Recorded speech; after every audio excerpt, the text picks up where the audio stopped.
Bismillahirrahmanirrahim. Assalamualaikum warahmatullahi wabarakatuh.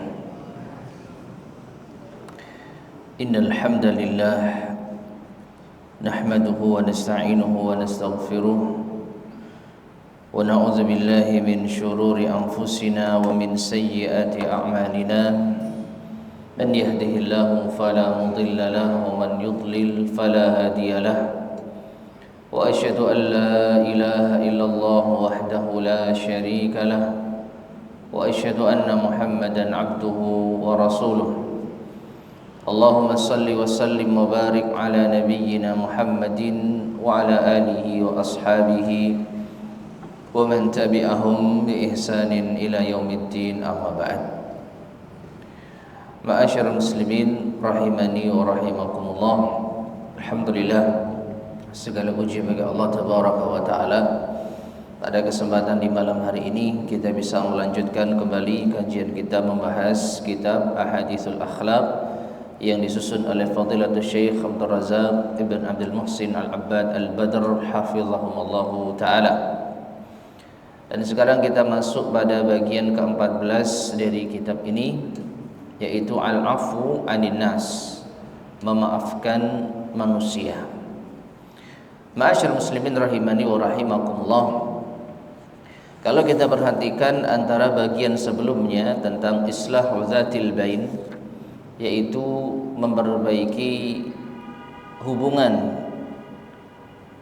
orang yang berselisih, maka insyaallah pembahasan kita ini ada kaitannya kalau kita perhatikan secara seksama, yaitu orang yang berselisih itu biasanya kebanyakannya ada luka yang masih menganga, ada dendam yang masih tersimpan, dan insya Allah ini semua bisa dihilangkan kalau kita memiliki sikap pemaaf. Jadi sikap memaafkan ini di antara perkara yang sangat penting dalam urusan kita. Dengan memaafkan orang lain, ini akan bisa meminimalisir permusuhan. Minimal apabila ada salah satu pihak saja yang memaafkan, maka minimalnya hanya ada satu pihak yang menganggap ini sebuah perselisihan, bukan dua pihak yang saling bermusuhan, tapi hanya satu pihak saja. Dan menyelesaikan permasalahan satu pihak itu lebih mudah daripada dua belah pihak. Ya, ketika kita ingin memperbaiki hubungan dua orang yang berselisih, yang satu bersikeras tidak mau memaafkan ataupun meminta maaf, yang satu juga demikian, maka kita lobi sini, kita lobi sana, lebih berat. Ya, lebih berat. Tapi kalau salah satu pihak itu mau memaafkan ataupun meminta maaf, mengakui kesalahan, sedangkan pihak yang lain masih belum, misalkan, maka insya Allah PR-nya lebih ringan. Maka dari itu ma'asyar muslimin rahimani wa rahimakumullah, pembahasan di bagian yang ke-14 ini cukup penting, khususnya di dalam usaha untuk memperbaiki hubungan antara kaum muslimin yang bertikai. Baik, kita baca penjelasan dari al-mu'allif hafizahullah ta'ala terkait dengan bagian ke-14 ini. Qala al-mu'allif hafizahullah, al-'afwu was-samhu khuluqun karimun. Memaafkan dan berlapang dada ataupun memaklumi itu adalah akhlak yang mulia. Wa adabun 'azimun, dan adab yang agung. Ja'atis syari'atu bil hassi 'alaihi wat targhibi fihi. Syariat datang untuk mendorongnya dan untuk memotivasinya. Fa huwa babun 'azimun min abwabil ihsan.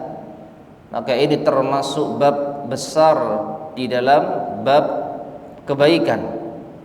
Maknanya memaafkan manusia termasuk di antara bentuk kebaikan.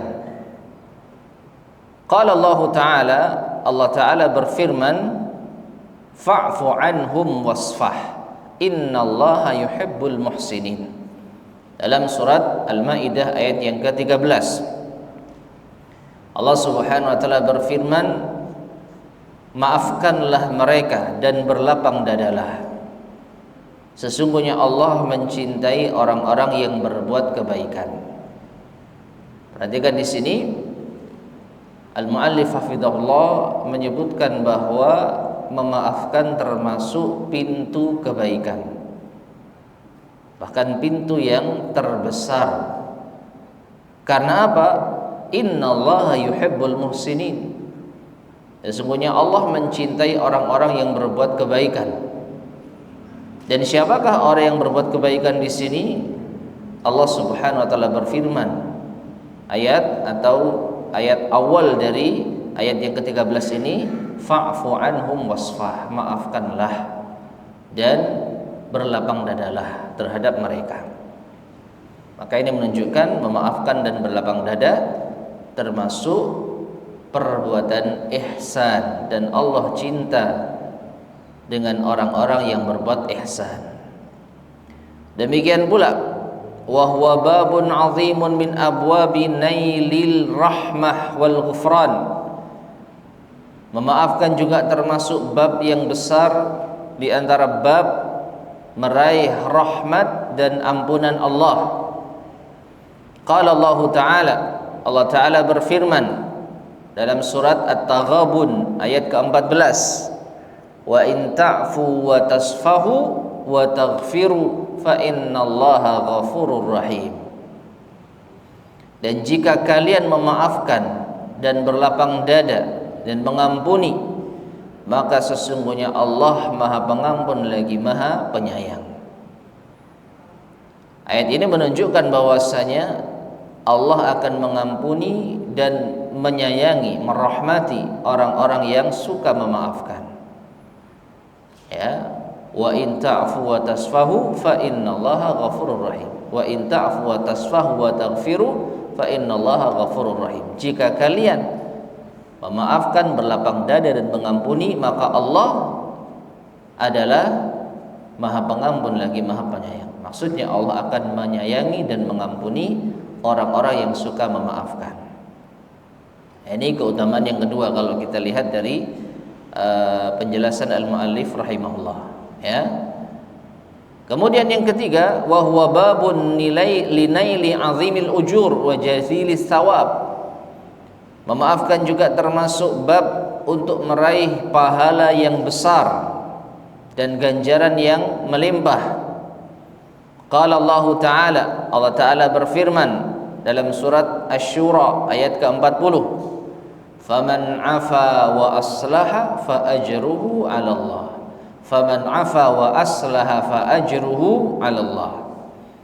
Maka barang siapa yang memaafkan dan berbuat perbaikan, yaitu berusaha untuk mengislah antara manusia, maka pahalanya di sisi Allah. Artinya Allah akan menyiapkan pahala bagi orang yang memaafkan dan berbuat islah.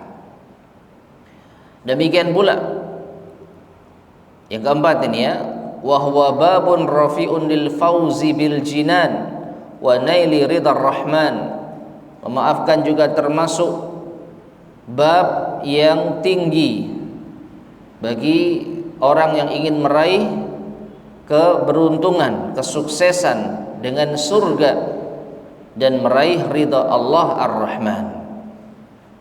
Memaafkan termasuk yaitu hal yang bisa mendatangkan kesuksesan berupa surga dan meraih ridha Ar-Rahman, Allah Subhanahu wa taala. Dalam surat Ali Imran ayat 133 sampai 134, ayat yang cukup familiar, yang sering kita dengar.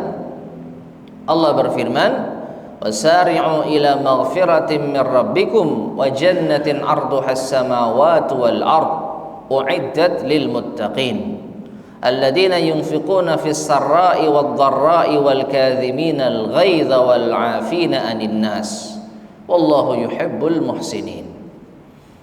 Dan bersegeralah kalian menuju ampunan dari Tuhan kalian dan surga yang luasnya seluas langit dan bumi, yang disediakan bagi orang-orang yang bertakwa. Siapakah mereka? Yaitu orang-orang yang berinfak di kala lapang maupun sempit, dan orang-orang yang menahan amarah, dan orang-orang yang memaafkan manusia. Dan Allah mencintai orang-orang yang berbuat ihsan. Ya. Nah, di dalam ayat ini Allah Subhanahu wa taala telah memotivasi kita untuk meraih ampunan dari Allah dan meraih kesuksesan berupa surganya yang Allah siapkan bagi orang-orang yang bertakwa. Dan secara spesifik Allah Subhanahu wa taala mensifati orang-orang yang bertakwa dengan 3 perkara, yaitu yang berinfak. Orang-orang yang suka berinfak, bahkan infaknya itu di kala sempit maupun lapang. Dan sebenarnya ayat ini juga sudah kita bahas dalam keutamaan sedekah, termasuk di antara bentuk kebaikan. Yang kedua, wal kadziminal ghaid, dan menahan amarah. Ya, sifat orang yang bertakwa yang telah Allah siapkan bagi mereka surga, yaitu orang yang menahan amarah. Dan yang ketiga, wal afina 'anil nas, orang yang suka memaafkan manusia. Maka ini ayat yang sangat mulia yang menunjukkan tentang balasan surga dan ampunan bagi orang yang bertakwa. Dan di antara sifat orang yang bertakwa adalah orang yang suka memaafkan manusia. Wa ahlul afwi humul aqrabu li tahqiqi taqwallahi jalla wa ala. Dan orang yang suka memaafkan adalah orang yang paling dekat untuk mewujudkan takwa kepada Allah Subhanahu wa taala. Qala Allah taala, Allah taala berfirman, wa an ta'fu aqrabu littaqwa. Dan jika kalian memaafkan, itu lebih dekat pada ketakwaan. Dalam surat Al-Baqarah ayat 237. Taib. Dari sini ma'asyar muslimin rahimani wa rahimakumullah, maka bisa kita simpulkan dari apa yang dijelaskan oleh al-muallif hafizahullah taala, ya, setidaknya ada 4 keutamaan memaafkan sesuai dengan dalil Al-Qur'an yang beliau paparkan, ya. Yang pertama tadi yaitu orang yang memaafkan termasuk perbuatan ihsan, atau memaafkan termasuk perbuatan ihsan, ya. Dan Allah mencintai orang-orang yang berbuat ihsan. Yang kedua, memaafkan, ya, bisa mendatangkan rahmat dan ampunan Allah Subhanahu wa taala. Dalilnya surat At-Taghabun ayat 14. Dan yang ketiga, memaafkan bisa mendatangkan pahala di sisi Allah Subhanahu wa taala. Dalilnya surat Asy-Syura ayat ke-40. Ya. Faman 'afa wa aslaha fa ajruhu 'ala Allah. Dan yang keempat, memaafkan bisa meraih surganya Allah Subhanahu wa taala. Orang yang memaafkan itu bisa meraih surganya Allah Subhanahu wa taala. Dalilnya surat Ali Imran ayat 133 sampai 134. Ini diantara keutamaan memaafkan sesuai dengan penjelasan dari al-muallif hafizahullah beserta dalil-dalil yang beliau bawakan. Kemudian beliau menjelaskan di sini wal afu, dan memaafkan, ismun min asma'illahil husna, adalah di antara nama dari nama-nama Allah yang indah. Wal afu sifatun min sifati, dan al afu, ya, juga di antara sifat Allah Subhanahu wa taala. Ya. Aisyah radhiyallahu anha ketika ditanya tentang doa yang dibaca Nabi sallallahu alaihi wasallam di malam Lailatul Qadar, apa itu? Allahumma innaka afuwun tuhibbul afwa fa'fu anni. Ya Allah, sesungguhnya Engkau afuwun, Engkau Maha Pemaaf, tuhibbul afwa, dan Engkau mencintai yaitu pemaafan. Fa'fu anni, maka maafkanlah aku. Ya, jadi di antara nama dan sifat Allah itu pemaaf. Dan makna memaafkan adalah wa huwal ladzi yamhus sayyi'at. Bagi Allah Subhanahu wa taala, Allah pemaaf itu apa maknanya? Yaitu dialah Allah yang yamhus sayyi'at, menghapus kesalahan. Menghapus kesalahan. Wa yatajawazu 'anil ma'asi, dan memaafkan kemaksiatan. Jadi ketika ada hamba yang bermaksiat kepada Allah, maka Allah memaafkan. Wa huwa subhanahu, dan Allah Subhanahu wa taala lam yazal wa la yazalu bil afwi wat tajawuzi ma'rufan. Allah Subhanahu wa taala senantiasa ma'ruf atau dikenal dengan sifat pemaaf dan yaitu mengampuni. Ya, wa bis-safhi wal ghufrani mausufan, dan Allah juga disifati dengan sifat memaafkan dan ampunan. Qala Allah Ta'ala, Allah Ta'ala berfirman, wa kana Allahu ghafuran rahima, dan Allah senantiasa mengampuni dan menyayangi. Ma'asyar muslimin rahimani wa rahimakumullah. Jadi sifat mengampuni dan memaafkan ini melekat pada Allah Subhanahu wa taala. Jadi Allah Subhanahu wa taala Maha Pengampun, Allah Subhanahu wa taala Maha Memaafkan. Ya. Namun Allah mengampuni dan memaafkan hamba-hambanya sesuai dengan kehendaknya. Ada di antara hamba-hamba Allah yang diampuni kesalahan-kesalahannya, dimaafkan dosa-dosanya. Namun ada di antara hamba-hamba Allah yang dengan ilmu dan hikmah dari Allah tidak layak mendapat ampunan dan maaf, sehingga Allah tidak mengampuni dan memaafkan sebagian dari hamba-hambanya. Namun secara umum hamba-hamba Allah Subhanahu wa taala itu banyak yang dimaafkan oleh Allah Subhanahu wa taala. Bahkan kalau kita lihat secara seksama, justru kebanyakan atau semua hamba-hamba Allah itu mendapat ampunan dan maaf dari Allah Subhanahu wa taala, semuanya. Kenapa? Karena sekiranya seluruh hamba-hamba Allah ini dihukum sesuai dengan dosa-dosa mereka, maka tentu sudah habis kita semua. Ya. Kalau seandainya seluruh perbuatan dosa kita dihukum oleh Allah Subhanahu wa taala, maka tidak akan tersisa sedikit pun kebaikan-kebaikan kita. Tayyib, ma'asyar muslimin rahimani wa rahimakumullah. Demikian pula kata al-mu'allif hafidhahullah, wa huwa subhanahu yuhibbul afwa, dan Allah Subhanahu wa taala juga mencintai yaitu memaafkan. Allah itu Maha Pemaaf, Allah memiliki sifat pemaaf, dan Allah juga mencintai sifat memaafkan.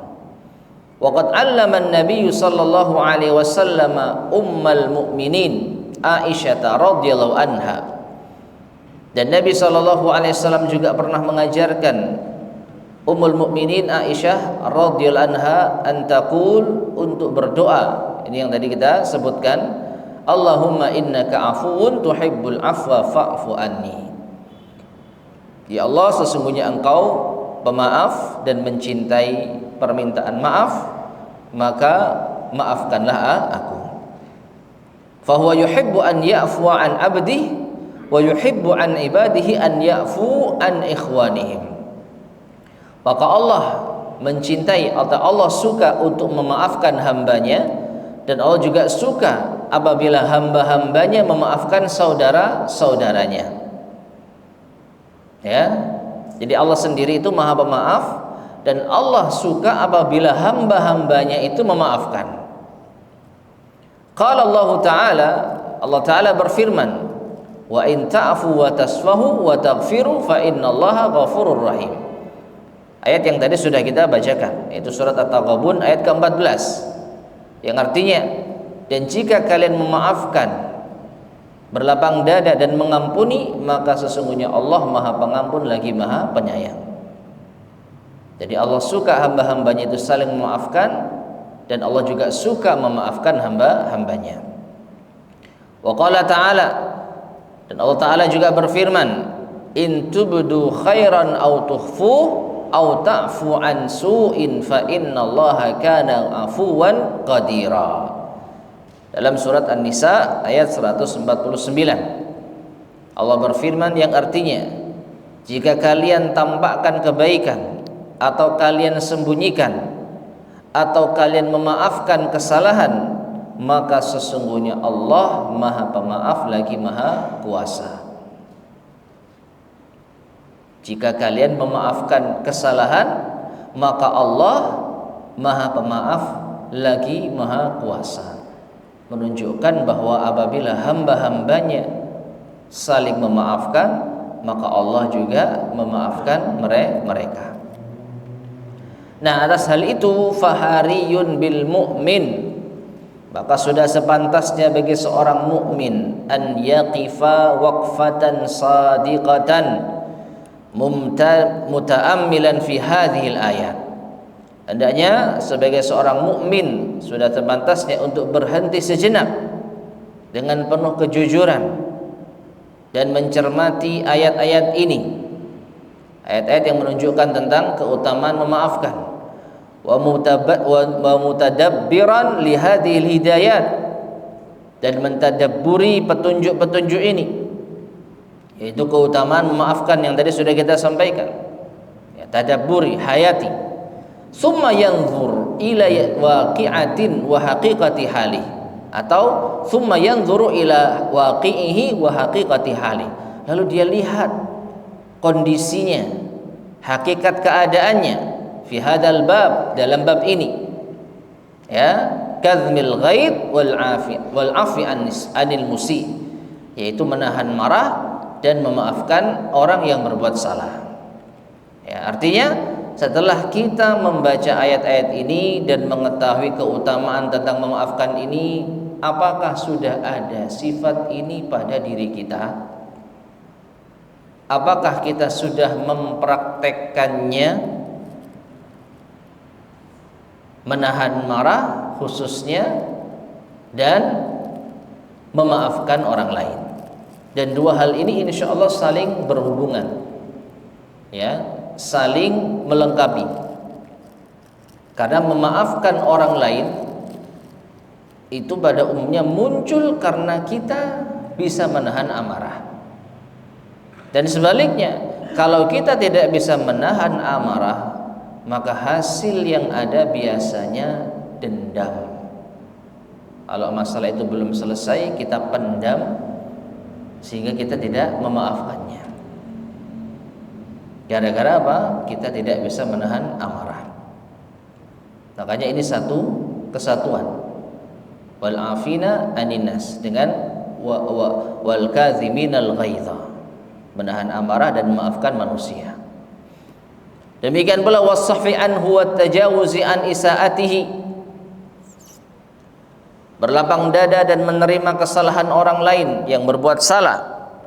Wa a'dhamu biha min khaslatin la tanhadu li fi'liha illa al-qulubus sadiqah. Dan karakter semacam ini ya, tidak akan mungkin ada kecuali bagi hati-hati yang jujur, wan nufusul kabira, dan jiwa yang besar, al muayyadatu bil ma'unati wat taufiqi minallahi tabaraka wa taala, dan tentu saja ditopang dengan pertolongan dan taufik dari Allah Subhanahu wa taala. Bahkan ini yang paling utama. Ya. Kalau tidak mendapatkan pertolongan dan taufik dari Allah, maka tidak mungkin kita memiliki hati yang jujur, jiwa yang besar, sehingga kita bisa memaafkan orang lain. Maka pertolongan dari Allah, demikian pula taufik dari Allah, inilah yang menjadikan diri kita mudah memaafkan, yang menjadikan diri kita memiliki jiwa yang besar, berlapang dada, tidak sempit, tidak suka marah dan dendam. Innal afwa was-safha, sesungguhnya memaafkan dan berlapang dada adalah maqamun azim, kedudukan yang besar, wa manzilatun rafi'ah, demikian pula kedudukan yang tinggi. Wa huwa sifatu nabiyyina sallallahu alaihi wasallam wa sifatu atba'ihi bi ihsan, dan ini adalah sifat dari Nabi kita Muhammad sallallahu alaihi wasallam dan sifat para pengikut-pengikut beliau yang mengikuti dengan baik.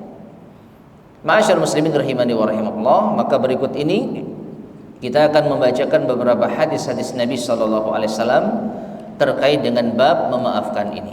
Ya, sebagaimana judul kitab Ahadisul Akhlaq, hadis-hadis seputar akhlak. Ya, maka yang akan dibawakan di sini adalah hadis-hadis Nabi sallallahu alaihi wasallam seputar akhlak, dan saat ini kita membahas tentang memaafkan. Hadis yang pertama, an Abi Abdillah Al-Jadali qala, dari Abu Abdillah Al-Jadali ia berkata, Sa'altu Aisyah radhiyallahu anha an khuluqi Rasulillah sallallahu alaihi wasallam. Faqalat, aku pernah bertanya kepada Aisyah radhiyallahu anha tentang akhlaknya Rasulullah sallallahu alaihi wasallam. Faqalat, maka Aisyah mengatakan, lam yakun fahishan, beliau itu bukan orang yang berbuat keji, wala mutafahishan, dan juga bukan orang yang berkata keji, wala sakhaban fil aswaq, juga bukan orang yang suka berteriak di pasar, wala yajzi bis sayyi'ati sayyi'ah, beliau juga tidak membalas keburukan dengan keburukan, walakin ya'fu wa yasfahu, tetapi beliau memaafkan dan berlapang dada. Hadis riwayat Imam At-Tirmizi dan disahihkan oleh Syekh Al-Albani rahimahullahu taala. Taib, ma'asyar muslimin rahimani wa rahimakumullah. Hadis ini adalah jawaban Aisyah ketika ditanya tentang akhlaknya Rasulullah sallallahu alaihi wasallam. Dan ada hadis lain yang juga serupa ketika ditanya atau ketika Aisyah menginformasikan akhlak Nabi sallallahu alaihi wasallam, tetapi jawabannya berbeda. Apa itu? Aisyah radhiyallahu anha pernah mengatakan, wa kana khuluquhul Qur'an, akhlak beliau adalah Al-Qur'an. Sedangkan di dalam hadis ini Aisyah ditanya tentang akhlak Rasulullah SAW, maka beliau menjawab dengan rinci, lebih spesifik. Ya, maka dari dua jawaban Aisyah ini insya Allah saling melengkapi, tidak bertentangan. Akhlak Nabi adalah Al-Quran dan akhlak Nabi adalah apa yang disebutkan di dalam hadis ini. Akan saling apa? Mendukung. Ya, tidak berbuat keji, tidak berkata keji, tidak berteriak di pasar, tidak membalas keburukan dengan keburukan, itu semua ada di dalam Al-Quran. Ya, maka dalam momen tertentu Aisyah menjawab secara umum, akhlak Nabi apa? Akhlak Nabi Al-Quran. Apa yang terdapat di dalam Al-Quran berupa akhlak yang mulia, itulah akhlaknya Nabi SAW. Namun dalam momen ini Aisyah menjawab dengan perincian bahwa Nabi SAW itu tidak berbuat keji, tidak berkata keji, tidak suka berteriak di pasar, dan tidak membalas keburukan dengan keburukan, tetapi beliau memaafkan dan berlapang dada. Dan Aisyah radhiyallahu anha betul-betul jujur di dalam mendeskripsikan akhlak Nabi sallallahu alaihi wasallam. Tidak ada yang meleset satupun. Tidak ada yang meleset satupun.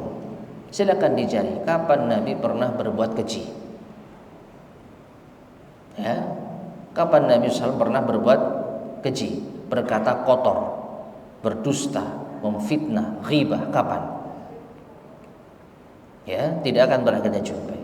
Demikian pula kapan Nabi SAW pernah membalas keburukan dengan keburukan.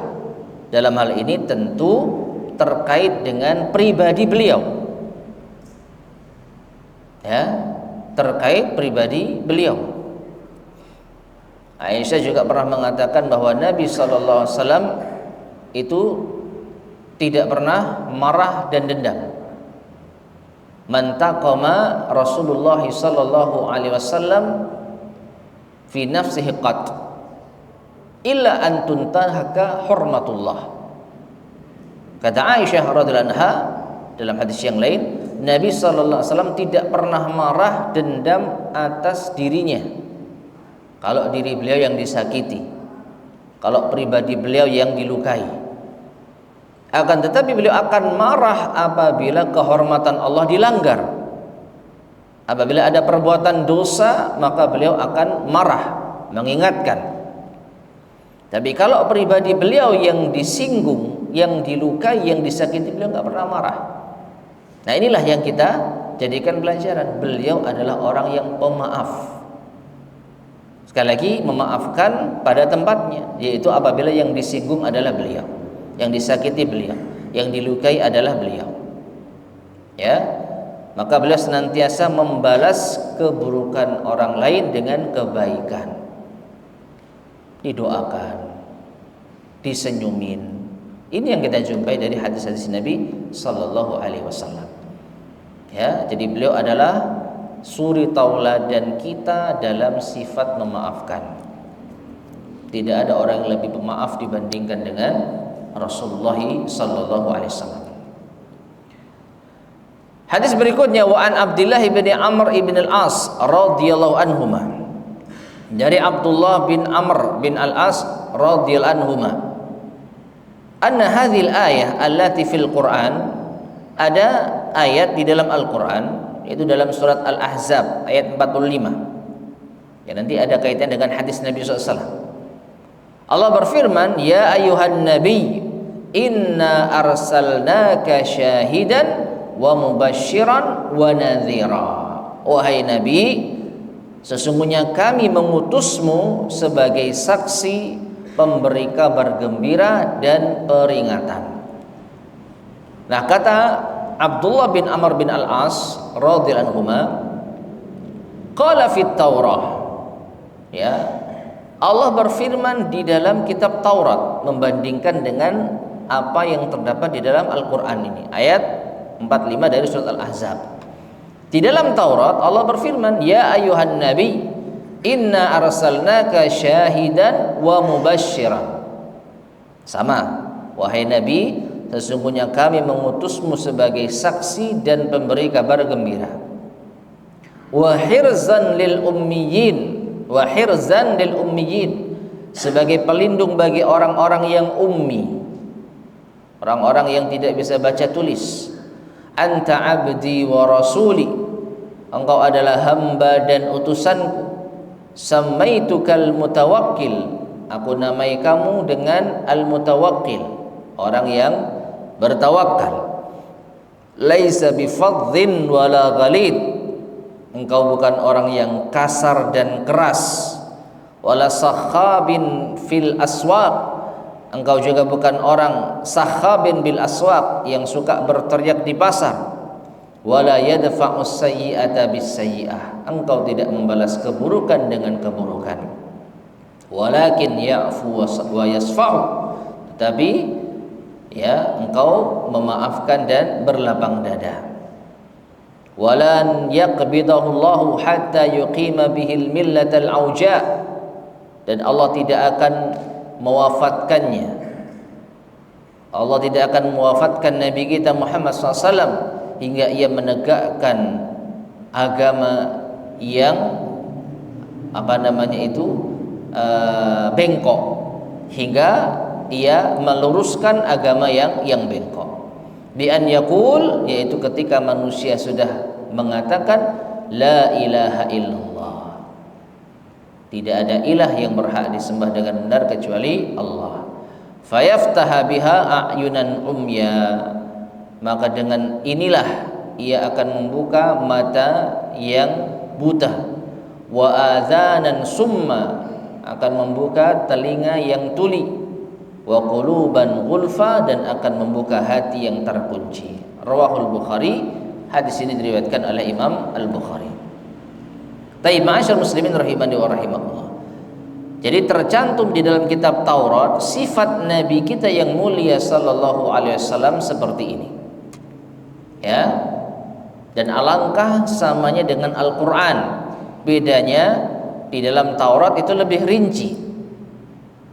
Ya, Nabi SAW adalah diutus oleh Allah sebagai saksi, pemberi kabar gembira, pelindung orang-orang yang ummi.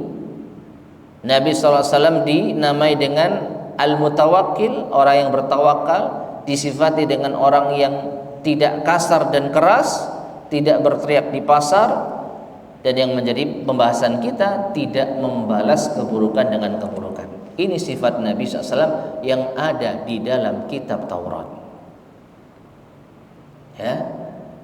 Dan orang-orang Yahudi ketika menjumpai sifat Nabi SAW yang nyata ternyata sesuai dengan apa yang terdapat di dalam kitab suci mereka, harusnya mereka beriman. Persis, sangat lengkap. Ya. Bahkan kalau kita perhatikan lebih detail daripada Al-Quran. Al-Quranul Karim mensifati Nabi SAW dengan sifat simple, syahidan wa mubasyiran wa nadhira. Dalam ayat yang lain memang ada, ya, Nabi SAW disifati dengan tidak bersikap keras, kasar. Ya, dalam ayat apa itu? Subhanallah. Wa in kunta faddan ghalidha. Di awal ayat apa? Ada yang ingat?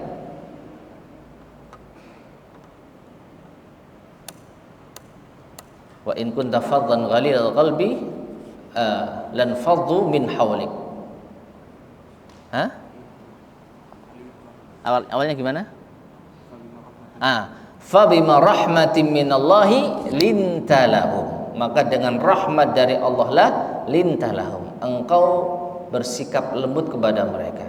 Wa in kunta faddan ghalidhal qalb, kalau engkau kasar dan keras hatinya, lam faddu min haulik, mereka akan lari darimu.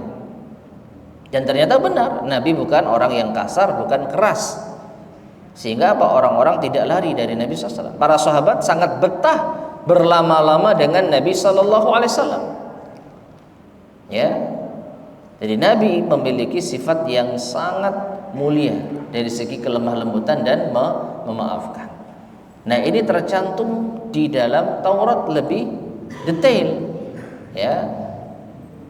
Tidak membalas keburukan dengan keburukan, suka memaafkan dan berlapang dada. Maka dari itu masyarakat muslimin rahimani wa rahimakumullah, orang-orang Yahudi itu sebenarnya lebih mengenal sifat Nabi kita sallallahu alaihi wasallam sendiri dari kitab suci mereka. Ya, baru mereka melihat kenyataan di lapangan. Ternyata benar Muhammad seperti ini. Tapi tidak menjadikan mereka beriman, karena mereka hasad ketika Nabi yang diutus bukan dari kalangan mereka, bukan dari Bani Israel. Wa huwa sallallahu alaihi wasallam fi hada amilun biqaulillahi ta'ala, dan beliau sallallahu alaihi wasallam dalam hal ini mengamalkan firman Allah taala, idfa billati hiya ahsan as-sayyi'ah, idfa billati hiya ahsanus sayyi'ah nahnu a'lamu bima yasifun wa qur rabbi a'udzu bika min hamazatis syayatin wa a'udzu bika rabbi an yahdurun. Dalam surat Al-Mu'minun ayat 96 sampai 98. Allah berfirman yang artinya balaslah, yaitu keburukan dengan kebaikan, atau idfa billati hiya ahsan, dengan yang lebih baik. Ya, jadi balaslah keburukan dengan yang lebih baik. Maksudnya kebaikan tentu saja. Kata Allah SWT, nahnu a'lamu bima yasifun, kami mengetahui apa yang mereka sifatkan, wahai Muhammad. Maka ucapkanlah, wahai Tuhanku, aku berlindung kepadamu dari bisikan-bisikan syaitan, dan aku berlindung kepadamu, wahai Tuhanku, yaitu agar mereka tidak mendekatiku. Nah, di sini Allah Subhanahu wa taala perintahkan Nabi kita sallallahu alaihi wasallam untuk membalas keburukan dengan kebaikan. Maka Nabi SAW menjalankan perintah Allah Subhanahu wa taala. Di ayat yang lain dalam surat Fussilat ayat ke-34 Allah berfirman, idfa billati hiya ahsan fa idzal ladzi bainaka wa bainahu adawatun ka'annahu waliyyun hamim. Balaslah keburukan dengan kebaikan, atau balaslah sesuatu dengan yang lebih baik. Ya, ini kaidah umum. Idfa billati hiya ahsan. Balaslah segala sesuatu dengan yang lebih baik. Kalau kita perhatikan, maka kalau kita diperlakukan tidak baik, maka kita balas dengan yang lebih baik. Apa? Berbuat baik. Kalau kita diperlakukan buruk, maka kita balas dengan kebaikan. Demikian pula kalau kita diperlakukan dengan baik, maka kita balas dengan yang lebih baik. Ya, karena Allah Subhanahu wa taala berfirman dengan isim tafdhil yang lebih, idfa billati hiya ahsan, balaslah dengan yang lebih baik. Kalau bisa jangan sama, tapi lebih baik. Maka kalau kita diperlakukan dengan buruk, yang lebih baik adalah kita perlakukan dengan baik. Kalau kita diperlakukan dengan baik, maka yang lebih baik adalah kita perlakukan dengan lebih baik lagi. Ya. Nah, Allah Subhanahu wa taala berfirman, fa idzal ladzi bainaka wa bainahu adawatun ka'annahu waliyyun hamim. Dan jika ada di antara dirimu dan di antara orang lain permusuhan, maka seakan-akan ia akan menjadi teman setia. Artinya bisa menjadi musuh dalam selimut. Ya. Orang yang mungkin masih memiliki permusuhan dengan orang lain, maka mungkin dia bisa menyimpan di dalam dirinya, tapi sebenarnya dia adalah yaitu musuh yang nyata, ya, musuh di belakang. Tapi di depan ka'annahu waliyyun hamim, seakan-akan teman yang baik. Nah, kemudian fahada adabun azimun, maka ini adalah adab yang agung. Memaafkan adalah adab yang agung. Wa min makarimil akhlaq, termasuk akhlak yang mulia, allati amarallahu biha rasulahu sallallahu alaihi wasallam, yang Allah telah perintahkan kepada rasulnya sallallahu alaihi wasallam. Yaitu makna ayat tadi, idza asaa ilaika a'dauk, kalau musuh-musuhmu wahai Muhammad berbuat buruk kepadamu, bil qawli wal fi'li, dengan ucapan ataupun perbuatan, fala tuqabiluhum bil isaa'ah, maka jangan kau balas dengan keburukan. Ini perintah Allah kepada Nabi kita Muhammad sallallahu alaihi wasallam. Ma'annahu yajuzu mu'aqabatul musii bimithli isaatihi. Bersama dengan itu sebenarnya boleh hukumnya membalas perbuatan orang yang buruk semisal dengan keburukannya. Ya. Jadi hukum membalas keburukan dengan keburukan apa? Boleh, asal setara, semisal. Wa jazaa'u sayyi'atin sayyi'atun misluha. Balasan dari keburukan adalah keburukan yang serupa. La yuhibbullahu al-jahra bisu'i minal qawli illa man zulim. Allah tidak menyukai yaitu ucapan secara terang-terangan dalam keburukan kecuali orang yang terzalimi. Maknanya kalau orang dizalimi dengan ucapan yang buruk, maka boleh dia membalas dengan yang serupa. Itu boleh. Walakin akan tetapi Allah perintahkan kepada Nabi kita, idfa isa'atahum ilaik bil ihsani minka ilaihim. Balas keburukan mereka kepadamu dengan kebaikanmu pada mereka. Fa inna dzalika fadlun minka 'alal musi', maka itu adalah kebaikanmu, kebaikan darimu atau kelebihan yang kau miliki terhadap orang-orang yang berbuat keburukan. Ya. Nah, jadi ma'asyiral muslimin rahimani wa rahimakumullah. Sekali lagi, orang yang berbuat buruk kepada kita secara asal boleh kita balas perlakuan buruknya dengan yang setimpal. Tidak boleh lebih. Tidak boleh lebih. Harus sama.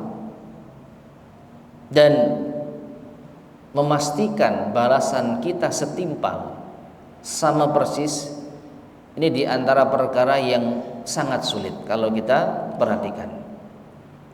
Sudah masuk Isya? Sudah? Hah? Sudah? Ayo adzan dulu kalau gitu. Adzan dulu. Nah ini. Tapi silakan adzan. Bismillahirrahmanirrahim. Ma'asyiral muslimin rahimani wa rahimakumullah.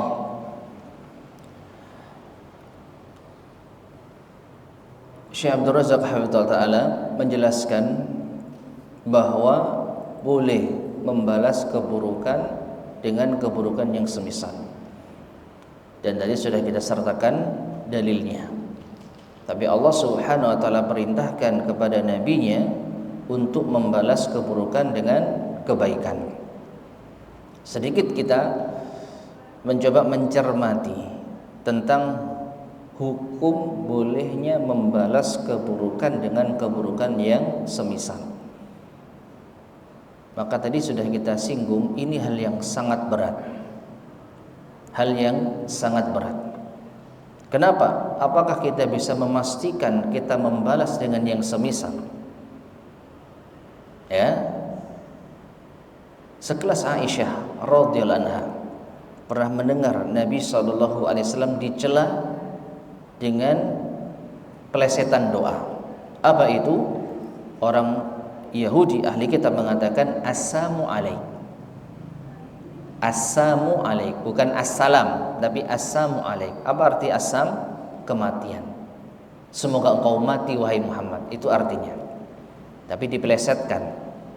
Tidak terang-terangan ya dengan bahasa yang jelas, tapi pelesetan. Assam supaya terdengar assalam. Ya. Maka Aisyah radhiyallahu anha membalas wa alaikassam wal la'na wal ghadab dan seterusnya. Kamu yang mati dapat laknat, dapat murka. Apa kata Nabi SAW? Mahlan ya Aisyah. Pelan wahai Aisyah. Aisyah berkata, oh ya Rasulullah, tidakkah engkau dengar apa yang mereka ucapkan? Mereka mendoakanmu dengan assam. Maka Rasulullah mengatakan, apakah engkau tidak dengar apa yang aku ucapkan? Pelan-pelan. Lalu Nabi SAW mengatakan, inna rifqa la yakunu fi syai'in illa zanah. Ya, tidaklah lemah lembut ada pada sesuatu melainkan itu akan menghiasinya. Wala yunza'u min syai'in illa syanah, dan tidaklah lemah lembut dicabut dari sesuatu melainkan akan merusaknya. Perhatikan. Orang ahli kitab mencela Nabi dengan satu kata. Aisyah menjawab berapa? Lebih dari satu kata. Nah, apalagi kita dicela dengan satu ucapan, mungkin kita bisa menjawab, membalas dengan 10 kali ucapan. Ya. maka membalas keburukan dengan sesuatu yang semisal itu sulit. Oleh karena itu Syekhul Islam Taimiyah rahimahullah atau Syekh Abdul Razak hafizahullah menulis suatu risalah yang sangat luar biasa, ya, judulnya Al-Umur Al-Mu'inah ala Sabri ala Adal Khalq. Ini motivasi untuk menjadi orang yang memaafkan, perkara-perkara yang bisa membantu kita untuk bersabar atas gangguan manusia, yang beliau ambil dari risalah Syekhul Islam Ibnu Taimiyah Qaidatun fis Sabri, kaidah dalam bersabar. Ada 20 poin yang beliau sampaikan oleh Syekhul Islam Taimiyah, lalu dijadikan sebagai risalah khusus oleh Syekh Abdul Razak hafizahullah, 20 hal yang bisa membuat kita bersabar atas gangguan manusia. Nah, poin yang ke-17 poin yang ke-16 saya ingin bacakan sedikit, ya. Apa yang bisa membantu kita untuk bersabar, ya. Syekhul Islam Taimiyah mengatakan, anna man i'tadal intiqam wa lam yasbir la budda an yaqa'a fi dzulmi. Orang yang memilih untuk membalas dendam, maksudnya tidak memaafkan, dan memilih untuk tidak bersabar, maka dia pasti terjatuh pada kezaliman. Kenapa? Fa inna nafsa la taqtasiru ala qadril adlil wajib. Karena secara naluri jiwa manusia tidak akan cukup kalau hanya membalas yang setimpal. Dipukul sekali, pengennya balas berapa? Minim 2 kali. Ya, dicela sekali, minim 2 kali mencela. Nah, kalau gitu berarti kita bukan pihak yang terzalimi lagi, tapi jadi pihak yang apa? Menzalimi. Nah, ini padahal awalnya kita pihak yang terzalimi. Kalau kita sabar, memaafkan, dapat pahala lebih besar. Tapi gara-gara gak sabar, pasti kita melakukan kezaliman. Nah, ini di antara poin yang disebutkan oleh Syekhul Islam Taimiyah rahimahullah. Jiwa ini gak puas kalau hanya membalas yang setimpal. Maka dari itu memang Allah SWT membolehkan, tapi syaratnya apa? Harus sama. Wa jazaa'u sayyi'atin sayyi'atun mithluha. Balasan keburukan adalah keburukan yang semisal. Catat, semisal, enggak boleh lebih. Ya. Kalau kita didoakan keburukan sekali, boleh hukumnya membalas keburukan juga sekali. Kita dipukul sekali, boleh kita membalas pukulan juga sekali. Itu pun kalau kita perhatikan berapa kekuatan pukulan kita. Nah, dia mukul sekali pukul dengan kekuatan kecepatan sekian kilometer per jam. Ya, kita balasnya karena emosi, karena marah, langsung pingsan. Sama-sama sekalinya, tapi kadarnya apakah bisa sama? Enggak bisa. Maka Syekhul Islam mengatakan benar, orang yang yaitu memilih untuk balas dendam, memilih untuk marah, tidak bersabar, pasti jatuh pada kezaliman, karena dia tidak bisa memastikan membalas dengan yang sama. Pasti ada kelebihannya, ya. Nah, ini ma'asyar muslimin rahimani wa rahimakumullah. Jadi boleh sekali lagi membalas keburukan dengan keburukan yang semisal, tapi yang lebih baik adalah memaafkan. Wallahu taala alam bissawab. Baik, ma'asyar muslimin rahimani wa rahimakumullah. Ini yang bisa kita sampaikan pada kesempatan di malam hari ini. Insyaallah akan kita lanjutkan pada pertemuan berikutnya biidznillah, penjelasan dari al-mu'allif hafizahullah taala. Wallahu a'lam bishawab. Sebelum kita akhiri, barangkali ada yang disampaikan, tafadhol silakan. Ya. Assalamualaikum.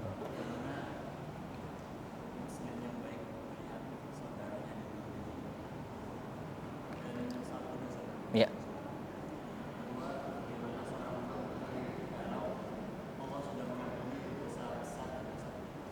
Taib.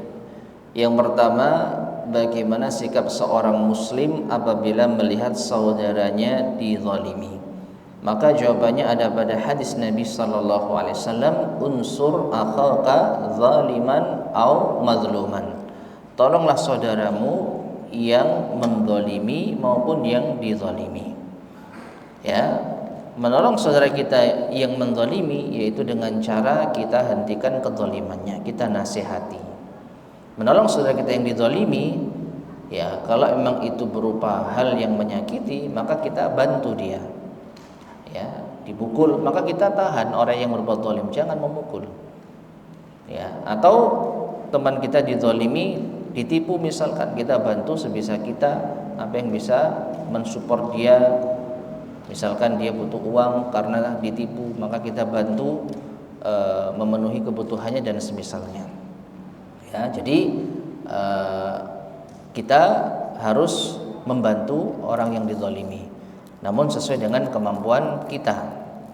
Sesuai dengan kemampuan kita. Kalau kita bisa memberi nasihat saja, tidak bisa membantu secara ekonomi, tidak bisa membantu secara tenaga, kita support dengan ya nasihat, kita support dengan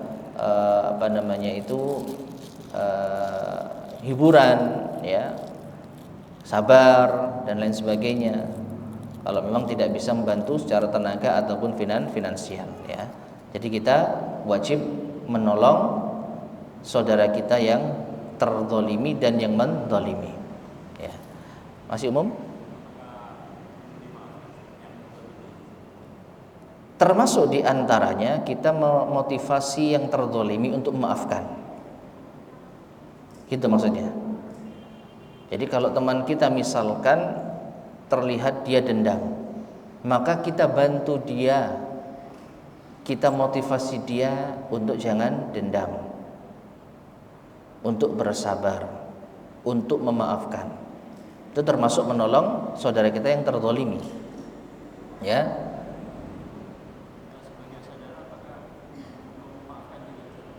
Memaafkan siapa?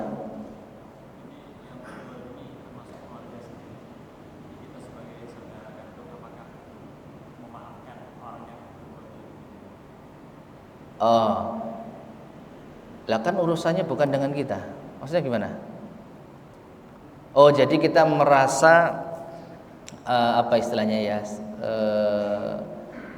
setia kawan, setia saudara gitu ya. Jadi keluarga kita diganggu, kita ikut merasa marah. Taib. Nah, yang diganggu, yang dizalimi sudah maafkan atau belum? Belum. Maka kita jangan jadi kompor harusnya. Jadi harusnya yang lebih marah dia. Tapi karena itu keluarga kita, kita ikut marah gitu kan? Muncul ya emosi keluarga kita diganggu. Maka harusnya justru kita ya istilahnya yang memberi nasihat kepada saudara kita untuk memaafkan, dan kita ya harusnya tidak ikut-ikutan, bukan justru malah jadi kompor. Ya. Jadi Allah a'lam bishawab, ya kita harusnya lebih maafkan karena kita tidak ikut permasalahan itu, bukan urusan kita. Ya. Dan kalau seandainya kita marah lalu kita dendam, zalim kita. Wong itu urusannya dia dengan dia. Ya. Jadi setia kawan yang keliru kalau kita ikut campur dalam permasalahan orang lalu kita menyerang pihak yang menzalimi. Ya, kecuali pihak yang terzalimi minta bantuan dalam suatu urusan, misalkan muamalah, ya, ada hak yang tersangkut. Nah, kita bantu sesuai dengan kebutuhan. Ya, dia punya utang ke saya nggak bisa nagih, ya tak bantu nagih. Nah, itu nggak apa-apa, tapi ya jangan melampaui batas, cukup sesuai dengan keperluan. Wallahu a'lam bishawab. Ya, jadi kita nggak, ya harusnya memaafkan, itu bukan masalah kita gitu ya. Yang kedua tentang apakah seorang hamba mengetahui dirinya telah diampuni oleh Allah Subhanahu wa taala? Justru ini hikmah di balik Allah Subhanahu wa taala tidak menjelaskan secara rinci tanda-tanda hamba yang mendapat ampunan dari Allah. Kenapa? Karena kalau Allah Subhanahu wa taala memberikan tanda yang jelas, fulan diampuni kalau demikian dan demikian, maka kita akan merasa jumawa, wah saya sudah dapat ampunan. Ya. Tapi kalau kita tidak mengetahui apakah saya sudah diampuni atau belum, maka kita akan berusaha untuk senantiasa meminta ampunan Allah SWT. Jangan-jangan saya kemarin belum diampuni, istighfar lagi. Ya, jadi kita senantiasa merasa kurang karena kita nggak tahu apakah Allah sudah mengampuni kita atau belum. Ya, jadi tidak ada tanda pasti kita sudah mendapat ampunan Allah SWT. Ya, yang pasti kalau sudah di surga jelas. Tapi selama kita di dunia, maka kita nggak tahu. Jangankan ampunan, amal soleh saja diterima atau tidak, nggak tahu kita. Bayangkan kalau kita tahu tanda amal diterima adalah demikian secara pasti ya, maka kita akan merasa wah sudah banyak amal saya, wis cukup. Akhirnya nggak ada lagi berlomba-lomba untuk kebaikan. Makanya Allah merahasiakan hal semacam ini agar apa? Kita termotivasi selalu kurang merasa, yaitu di dalam beramal, merasa kurang ya di dalam meminta ampunan. Jangan-jangan saya istighfarnya kurang, jangan-jangan Allah belum mengampuni dosa saya, jangan-jangan amal saya nggak diterima. Supaya apa? Supaya kita terus berusaha. Ya. Dan inilah yang akan menjadi sebab kita istiqomah, senantiasa merasa kurang dengan amal soleh, senantiasa merasa kurang meminta ampunan Allah Subhanahu wa taala. Nabi SAW sudah pasti diampuni, masih istighfar. Nah, kita belum tentu diampuni, lalu kita malas untuk istighfar. Ya, jadi sekali lagi masyarakat muslimin rahimani wa rahimakumullah, Allah merahasiakan itu semua hikmahnya agar kita terus memohon ampunan kepada Allah dan terus meningkatkan amal soleh kita. Jadi tidak ada tanda pasti Allah mengampuni kita. Nanti kalau dari surga pasti itu insyaallah. Wallahu a'lam bishawab. Baik, mungkin yang bisa kita sampaikan pada kesempatan di malam hari ini mudah-mudahan bermanfaat. Kurang lebihnya saya mohon maaf. Kita akhiri. Subhanakallahumma bihamdika asyhadu an la ilaha illa anta astaghfiruka wa atubu ilaik. Alhamdulillahirabbil alamin. Assalamualaikum warahmatullahi wabarakatuh.